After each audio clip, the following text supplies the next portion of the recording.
Dida. Verse by verse, Chuchipinda. Ever since Mugabe Shunisto Shakaoma.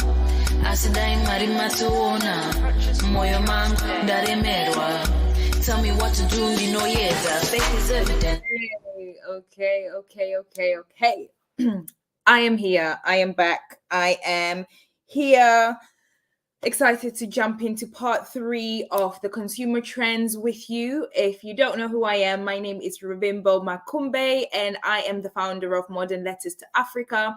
Modern Letters to Africa is all about equipping young Africans and even anyone who is interested in doing remote work online, or starting a business online whilst they are still living in Africa, or even if they're living in the diaspora. So that is one of the projects that I've been working on. But on the side of that as well, I work in digital marketing. I train church leaders on how to evangelize and disciple online using digital tools.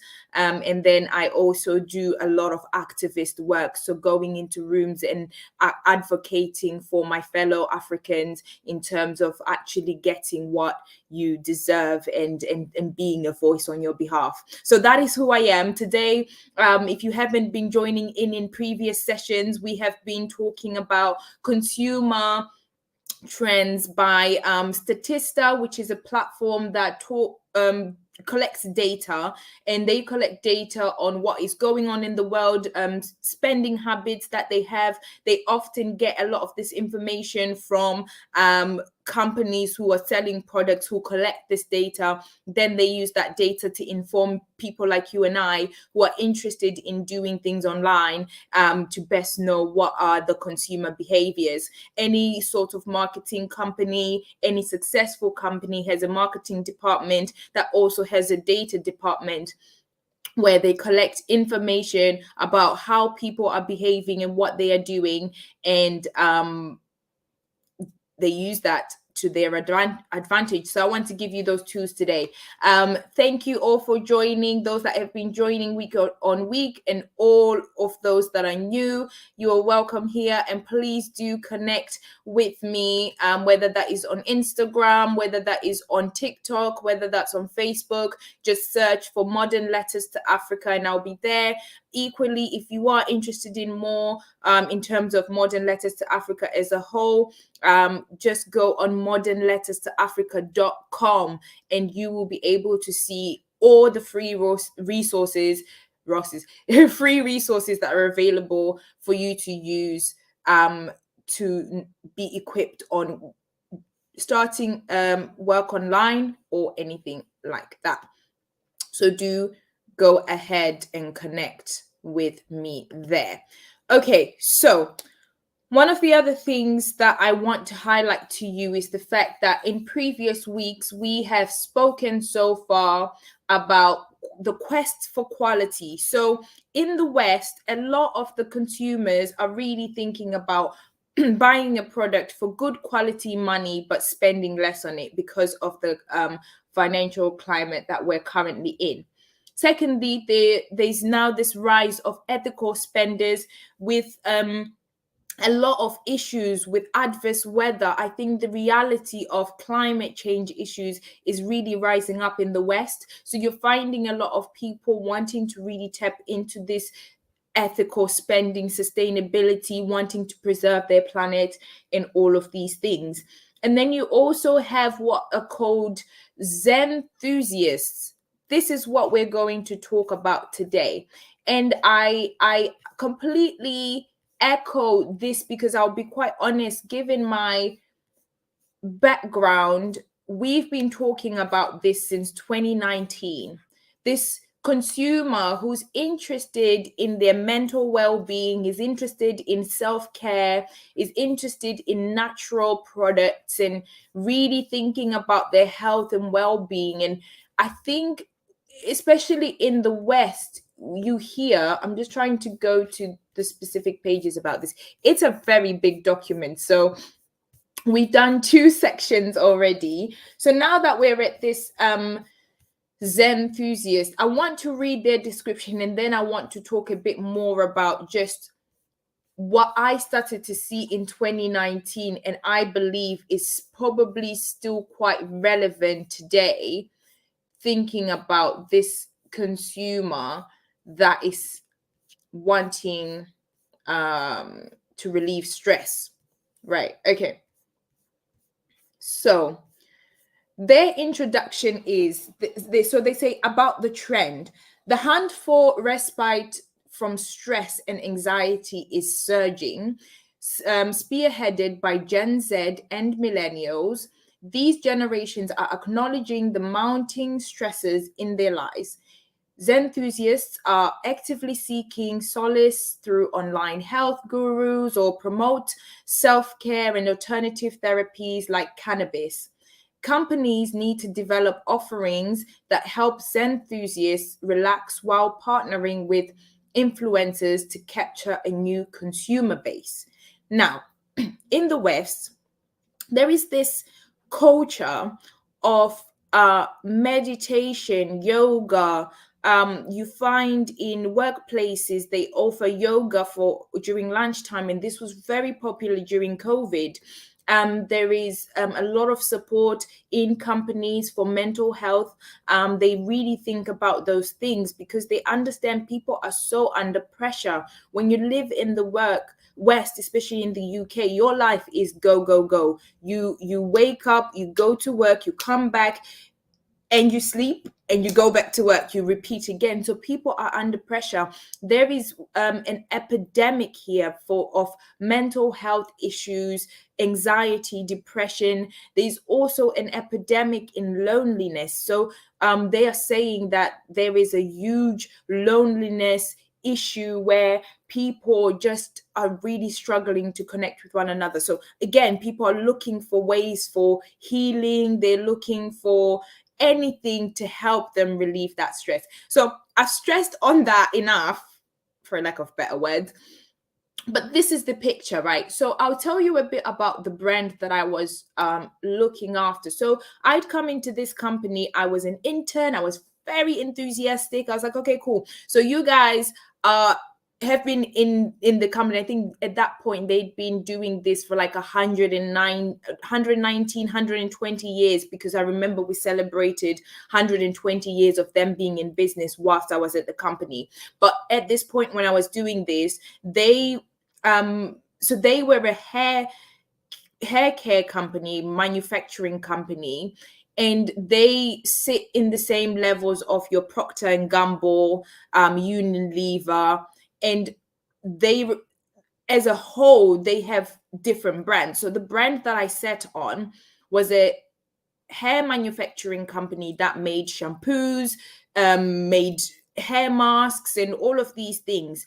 There were two aspects of this. So we had the business to business aspect, and then we also had a business to consumer aspect. So I set on the business to business. Now, the way that it worked, especially in terms of thinking about shampoos, thinking about how can you sell a shampoo business to business? Because they were manufacturing the product, they would say, hey, you've got your salon, we've got the product, we'll put you on a contract, we'll probably put you on a contract for a year. We've got connections to media and things like this because our brand is reputable. You can be our ambassador, and we would push that. And that would often be marketed using traditional media like television adverts and billboards and things like this. So at the time when I came in, yes, they were on social media, but they were not doing much on social media. So I then came into the business and I said, okay, I'm very eager. I love social media. I've been doing quite a bit on social media for my own personal project. So I started really introducing regularly posting on social media and doing projects on social media for the marketing point of view. And remember, I was an intern at this point. So after that, they then said, okay, we like you. We want to promote you. I was on a contract for 12 months. After 12 months, they would have easily just said, listen, you gotta go. But then they said, okay, we're going to promote you to come and manage this brand. Now, this is where where my story is going. This brand was all about tapping into a consumer that is interested in natural product authenticity, relieving stress, and they want an experience in salon.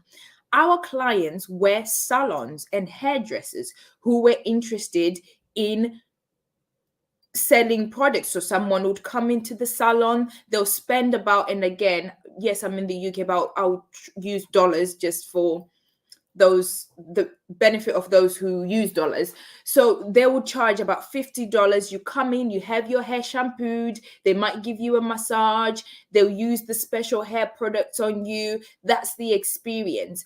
And so this really was something that really started in Germany. So when we would go to Germany, they would demonstrate how to use the product, would bring it into the UK to understand the UK consumer.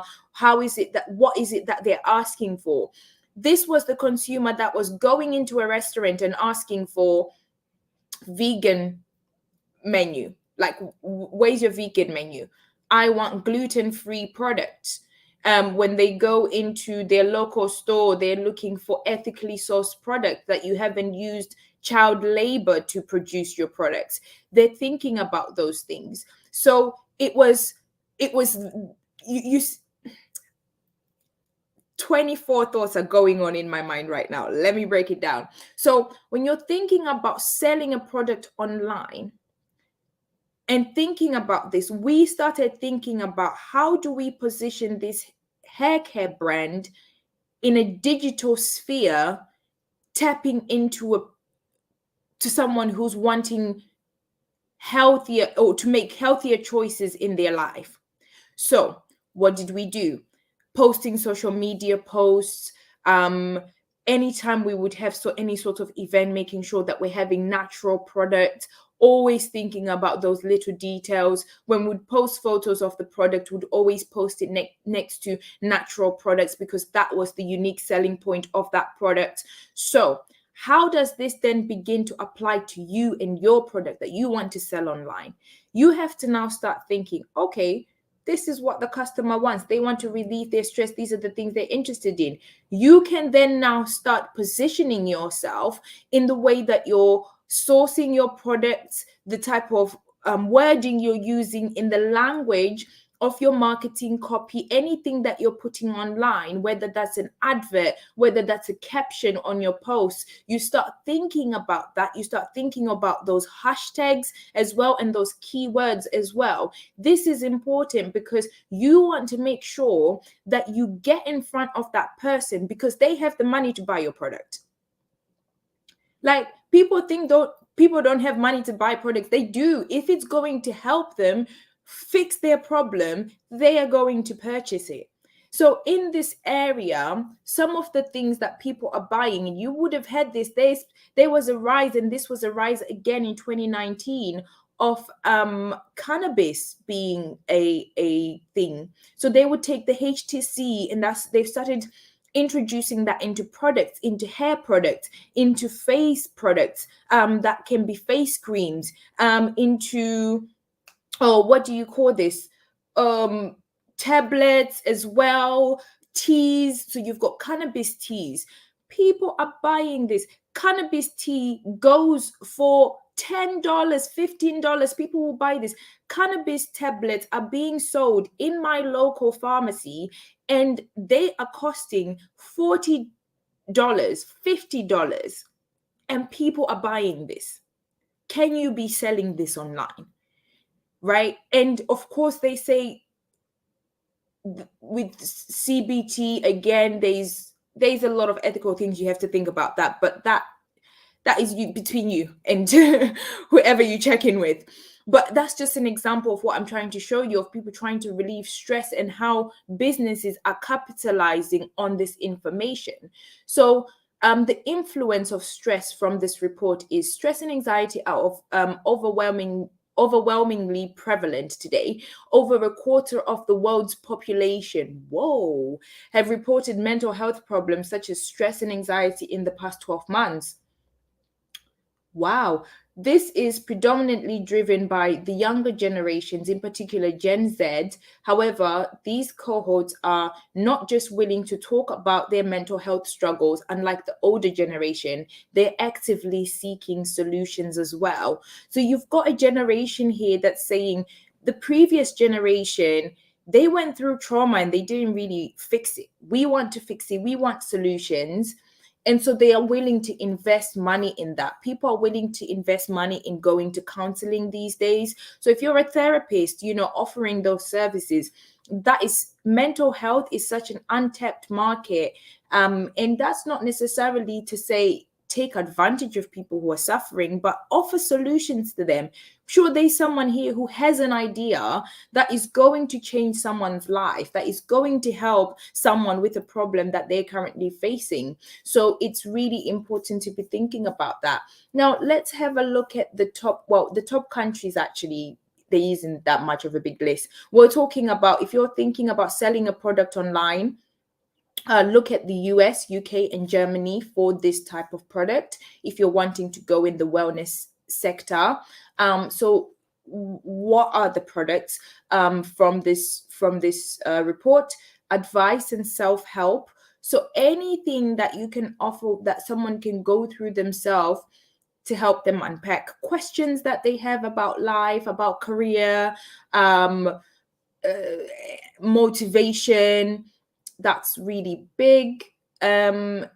Advice. So I had a wellness business actually, and it did really well at the time. So I bootstrapped this business.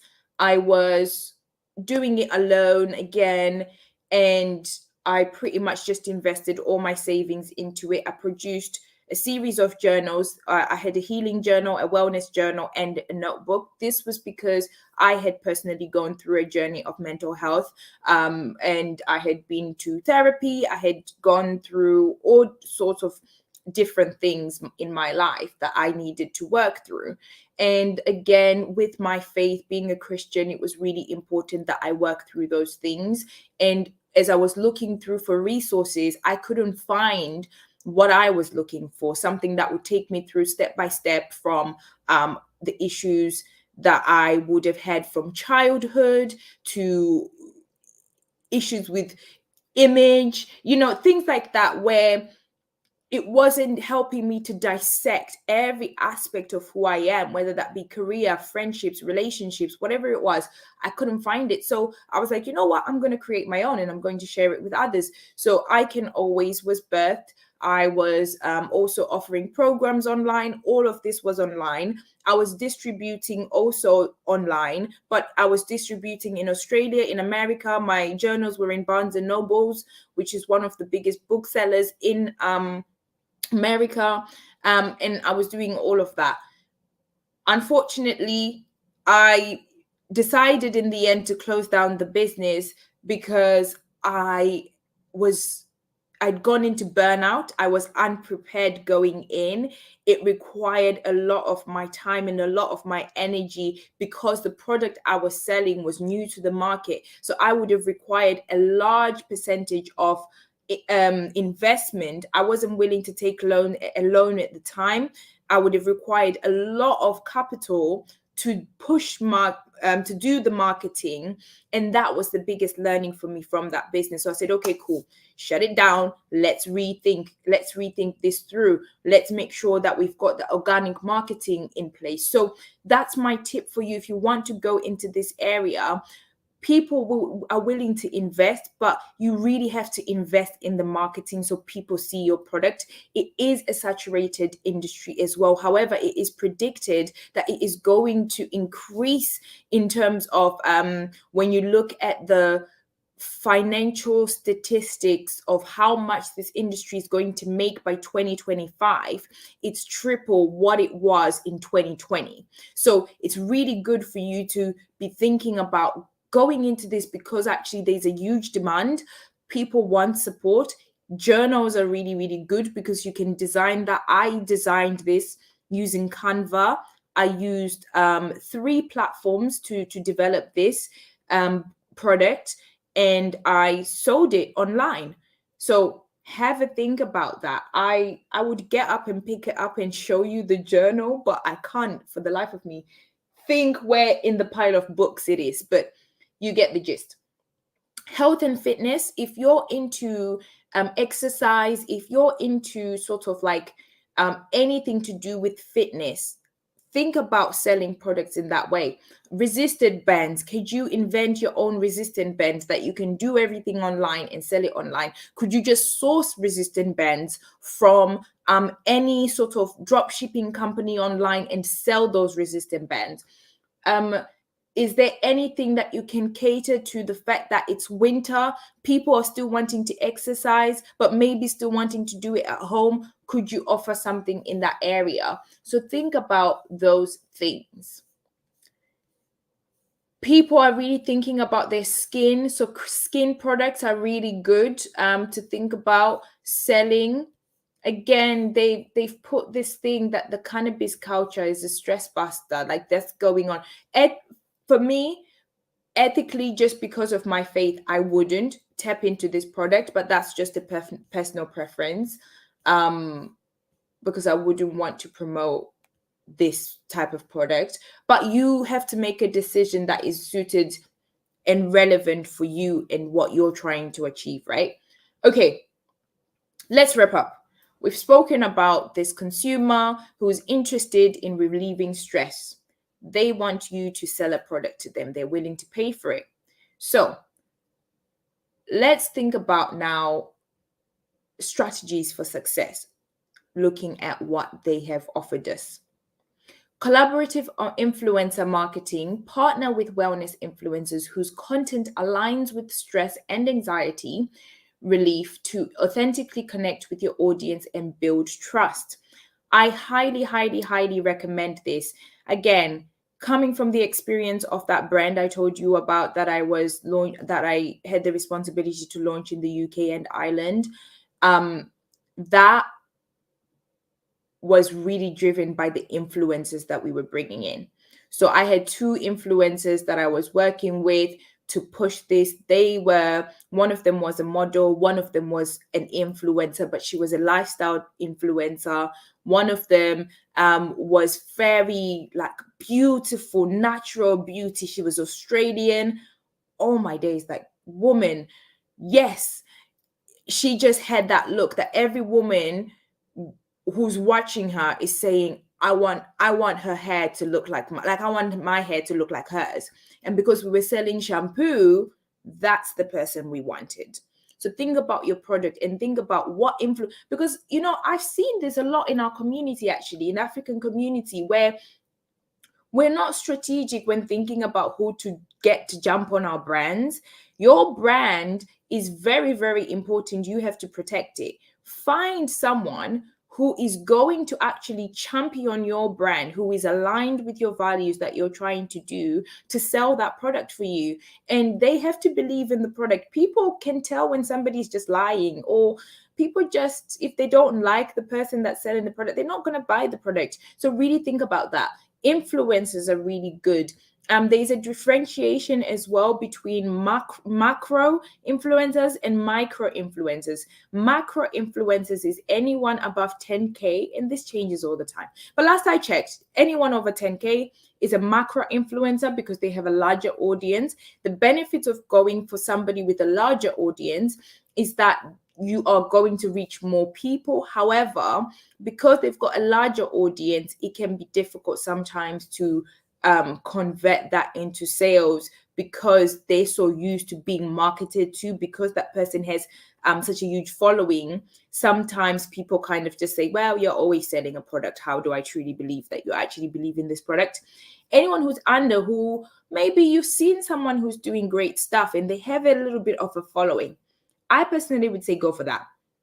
Go for that person who's thinking, okay, I've just started, maybe I've got 3,000 followers, 5,000 followers, and they're looking to partner up with brands. They're going to gladly collaborate with you, and you can send them a free product, get them to model your product and promote your product. You share that on your socials, and you keep doing it in that way. that's a great win for you. It's a great win for them. So I would always say go for that, because the moment you start approaching any influencer that is 10K and above, they're asking you to pay some ridiculous money. So don't do that.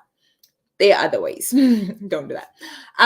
But unless you have the budget, then I would say do that, because you might actually just want to expand your reach. So secondly, targeted content. Create content that resonates with millennials and Gen Z, focusing on stress relief, showcasing your products or services in a relatable, empathetic manner that highlights stress management and benefit. Now, to a lot of my clients, I always say, use content.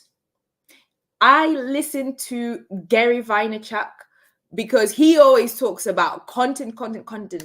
I have tried it myself. The reason why I am here in front of you today is because of content. Content. You cannot sell anything if you're not producing content to go with it.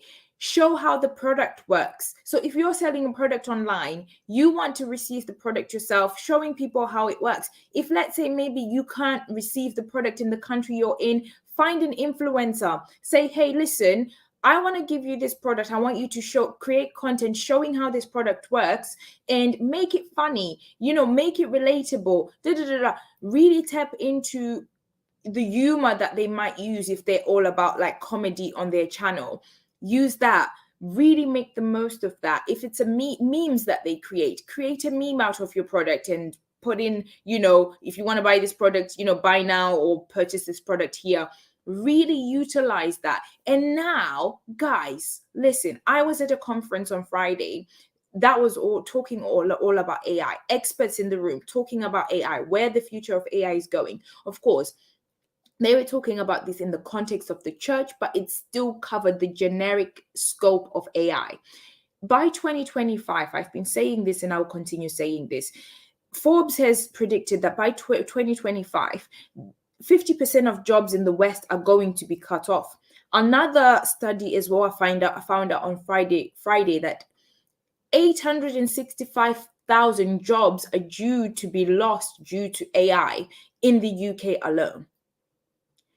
Now, in Africa, we already have issues with people not being able to get jobs. So what is going to happen when AI comes in? Leverage AI. Go on ChatGPT. It's free. Ask it to help you to create content. Ask it to help you to create a business plan. Ask it to help you to create, and then you just need to add a human touch to it and put your human, because again, it's just a tool. Don't then just use that copy and paste. You still need to use your brain power. That is what is going to make it very effective. If you just take and copy, again, other people, thousands of people are doing that. Go and use ChatGPT today, please. I am begging you. Download it on your phone. Talk to ChatGPT. Get it to give you a business plan. Get it to give you content ideas. Get it to write captions for you. Get it to produce website copy for you easily, right? For example, if you go on to, let me actually just put this on here. modernletters.com. Nope, that's not true. modernletterstoafrica.com. Okay, so I'm just going to put this here so that you can go and have a look. But go and have a look at my website, modernletterstoafrica.com. I produced that website in 2 weeks because I used AI.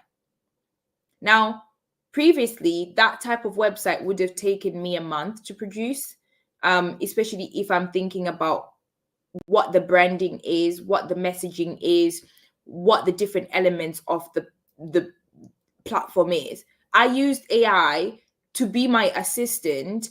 I had the idea in my mind. It helped me to sharpen it, and I was able to apply that on my website. So go and have a look at my website. That is used AI. The logo, if you see the logo with the woman on the turban and she's writing, I generated that image using AI. I just typed into and also, by the way, all of this for free. I went into a platform and I said, I want an African woman writing a letter wearing a turban. And it generated that for me. And that's my logo. Listen, we're in a world where if you're not tapping into these things, you're going to be left behind. So when you're thinking about your product, please go and use this. And if you're thinking about wellness, talk to ChatGPT, give me content in the wellness area that's going to go viral. It will give you some options because it's pulling from data that is already online. Ask it to give you information from some of the top ranking content. Use that because that's what's going to give you, that's what you can trust because you know it's proven data.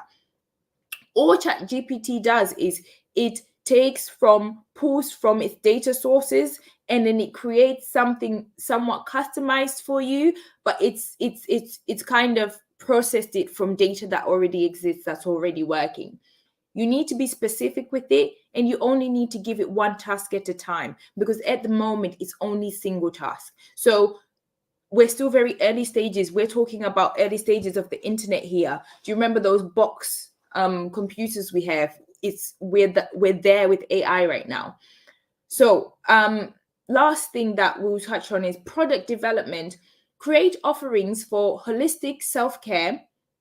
So all-arounded self-care, mind, body, soul, emphasizing stress reduction in brand messaging. So you want in all your messaging, release stress. If you want to relieve stress, use this, really using that in your language, right? And then share authentic success stories to build trust and loyalty. The catch with this type of thing is you're going to have to be real. You really are going to have to tap into you. If you're wanting to sell a product, are you going to use the product? Can you genuinely use the product that you're trying to sell to people? Because people will quickly cancel you online. Remember, we're doing things online where message spreads really quickly if you're selling a product that is not up to scratch. So you're going to really have to be on top of this one because people are serious about wanting stress. They're going to be stressed even more by buying a product that doesn't actually do what it's supposed to do. So make sure that you are thinking about that. And again, if you are wanting to produce your own product and you're thinking, how can I start? There's so many manufacturers out there. And again, please do come and join us on Modern Letters to Africa because these are things that we can help you to look into. Manufacturers that can help you to produce a product whilst you're in Africa. You can have somebody in Italy making a product for you. This is something that exists that so many people are tapping into, and you should tap into it too. So don't be left behind. Come and join us, Modern Letters to Africa. A lot of resources there. We're honestly only a month into the movement, only a month into this whole thing. The website is only been active for 2 weeks. We have about 50 people who have already joined, taking part in the courses that are available, taking part in the group. So please do come and join us there. And last thing I would just say as well is, you know, the hope and the dream for this is that we can get people that can come behind and fund this charity we're trying to build, or this social enterprise we're trying to build, so that people can have the resources they need without being scammed online. There's so many scams online at the moment. So if you're doing anything online, please be diligent. Don't give anyone your personal details, like a code, any codes to any sort of authentication codes that you have on your phones, on your WhatsApp or anything like that. Please do not do this, because so many people are coming and wanting to scam people doing all of these things. So please do not fall for any of this, because that we don't want that to happen to you. Okay. It's been great. It's been great. What's my email? Just email modernlettersmovement.com. Let me just put my email on the chat. Sorry, I don't know why I said that. I said it that way. Let me just add this: Modern Letters Movement at gmail.com. There we go. If you want to email me, please do so. And again, if you also want to email me, you can find you can just message in the chat on the website, or you can email in the website as well. Another way to reach out to me is across my different social media channels. I try to respond as much as I can. Please do bear with me because they come in flooding. And again, I hope that you're blessed. I hope that you also think about starting something online. Please don't be disheartened by how difficult sometimes it can be. It is definitely the world that we're going into. Sorry, last thing I'll say. I geek out about these things. This is the last thing I'm going to say. We are now in a world where virtual reality glasses have become the norm. They're on the market right now.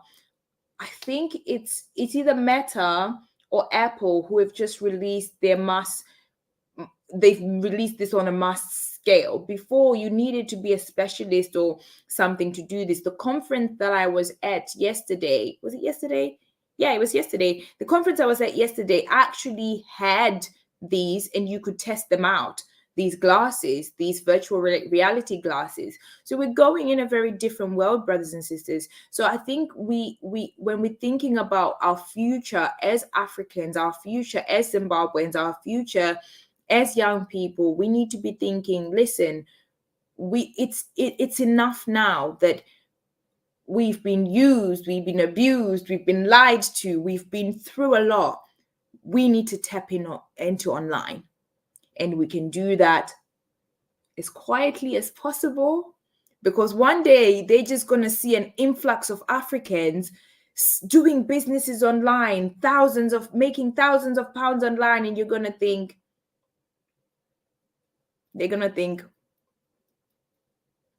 were those the people that we tried to enslave at some point? Right? We're in a world where the Black person is still trying to be oppressed. They're still trying to oppress us. And I hope this can be one of the solutions that we can have to overcome that. Okay, I'm done talking now. Thank you for tuning in. It's been great to have you join in. Please do reach out to me, get in contact with me, and I look forward to seeing all the businesses that you have online. If you do have a business, please share it with me. Come into the groups and share your business. Let us know what you're working on. I look forward to continuing to joining in with you in these sessions. I'll be back again next week around the same time, before or after. We'll see what the Lord does. And I will be continuing to pray for you, praying for favor upon you in Jesus' name. I'll see you soon. Bye now.